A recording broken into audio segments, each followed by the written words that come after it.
আসসালামু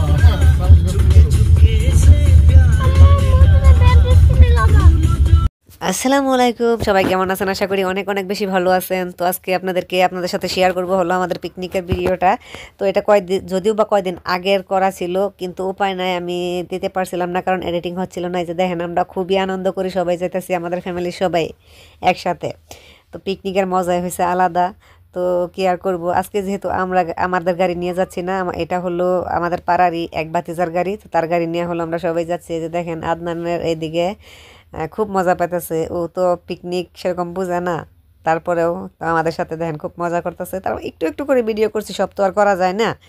তো ওই জন্য আপনাদের বলতেছো ওর জন্য ওই ব্র্যান্ডিস কিনা নেওয়ার জন্য, কারণ হাতে দুঃখু পেয়েছে। এই যে দেখেন, সবাই আমরা হই হল্লোড় করে যাইতেছি।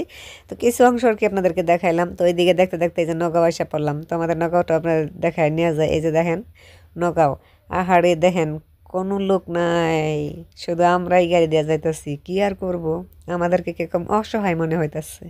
এত সকাল সকালে কেউ ঘুম থেকে উঠে নাকি? বাপরে বা, 5টা বাজে উঠে গেছি, 7টা বাজে ঘর থেকে বের হয়ে গেছি। এত ফাস্ট আমি কখনো উঠি নাই আমার লাইফে ঘুম থেকে। আর আগে 2 দিন উঠছিলাম, তার মানে ওই তো ভাগ্নির এক্সাম ছিল মেট্রিক, তো এই দিন আর একদিন আমি তেজপুর গেছিলাম ডাক্তার দেখাইতে। ওই আজকে সব কিছু মিলে আমার মনে হয় 3 দিনই ঘুম থেকে উঠছি আমি বোঝার পরে। তো বোঝার আগে কথা বেলেগ ছিল, যখন ছোট ছিলাম তখন কেউ আর বিছনায় রাখতে পারতো না, আর এখন দেখেন উঠতে মন চায় না। সবই তো সময়ের পরিবর্তন, তাই না? তাই যে দেখেন আমাদের নগর ওভারব্রিজ আপনাদেরকে দেখায় নেই, খুব সুন্দর, এখন খুব সুন্দর হয়েছে নগাঁওটা। তো যারা যারা আমাদের নগাঁও এলাকার, তারা তো আপনারা দেখেই চিনে ফেলবেন। যারা যারা দূর থেকে দেখছেন, তো তারা একটু দেখেই মজা নেন। কি আর করবেন, আসতে তো আর পারবেন না। যদি কোনোদিন আসেন তবে এসে দেখতে পারবেন। তো এই যে নগাঁও, এটা হলো ওভারব্রিজ।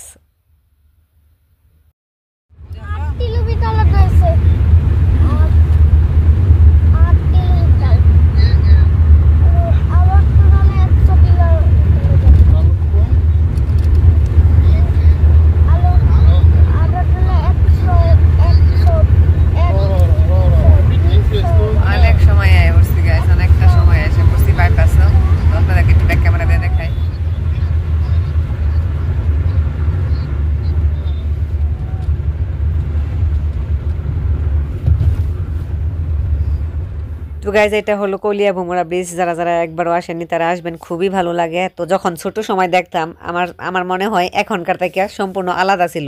জানি না, তখন আমাদের মাইন্ড আলাদা আলাদা ছিল, ওই জন্যই নাকি এখন আলাদা লাগে। আগে যখন ছোট সময় আমি আব্বুর সাথে আসতাম, তখন মনে করেন কি ভালোই না লাগতো। এটা লোভে লোভে মনে করেন সারাটা রাস্তা আসতাম আর যাইতাম শুধু এই ব্রিজটার লোভে, দেখার জন্য, একবার দেখার জন্য। ফাইনালি আমরা আমাদের গন্তব্যস্থানে চলে আসলাম। এটা হলো অরুণাচল। তো দেখেন কত মজার জায়গা। আমি আর কি বলবো আপনাদেরকে, বুঝায় বলতে পারবো না। কত কত কত ভালো একটা ফিল তখন আসছিল আমাদের। দেখেন গাছ, এইখানে যাওয়ার পরে আমি আর আমাদের মধ্যে ছিলাম না, আমি যেন কোথায় হারিয়ে গেছিলাম নিজেও জানি না।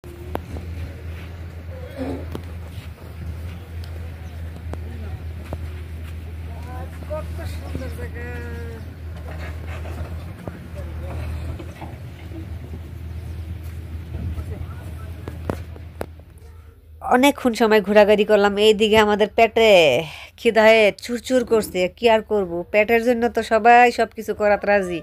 তো এই যে দেখেন, বাধ্য হয়ে চলে আসলাম খাওয়ার জন্য। সবাই মিলে হলো একসাথে এখন খাইলাম, তারপরে এখন আরেকটু ঘোরাঘুরি করব, আরেকটু মজা নিব, চলে যাব তারপরে। এখন চলে যাব। আর এইখানে এই যে দেখেন বাতিজা। তো আমরা আজকে আসছি হলো বেলেগের গাড়ি দিয়ে, আমাদের নিজের গাড়ি দিয়ে আসি নাই কে। তার কারণ হলো অনেক মানুষ আসছি তো, তাই একসাথে আমাদের গাড়ির জায়গা হবে না, তার জন্য ওই যে বাচ্চাটাকে নিয়ে আসছি। ও এখানে বসে বসে ফোন দিতেছে, ফোন করতেছে। আর এখন খাওয়া দাওয়া করে শেষ, এই যে দেখেন ঘোরাগাড়িও শেষ। এখন হলো বাসায় চলে যাব। চলে যাইতে বেলা ভাবলাম যে আপনাদেরকে একটু দেখায় নিয়ে যাই। ওই তো আজান এসে পড়ছে আমার পিছে।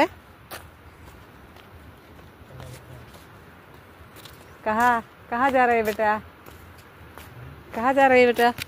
জানো জানো, না যাবে না যাবা না যাবা। আম্মু আব্বা আই যাবো ইয়াত নাই, তোমার আম্মু আব্বু ইয়াত নাই। কত ইয়ালা কত গই আছ? ইয়াত বেলেগ মানুহ। আহা আদানে গুছি গই আছো। এখন দেখেন আসার সময় আদনান বলতেছে আদনানের নাকি খিদে পেয়ে গেছে, খুব ছোট মানুষ তো ওইখানে খায় না, তাই ভাবলাম এই যে এটা হলো মান্নাত রেস্টুরেন্ট, তো এইখানে নিয়ে আসলাম আদনানকে কিছু খাওয়াইতে। ওই যে দেখেন ও চাও চাও নিয়েছে, এখন খেয়ে দিয়ে তারপর চলে যাবো।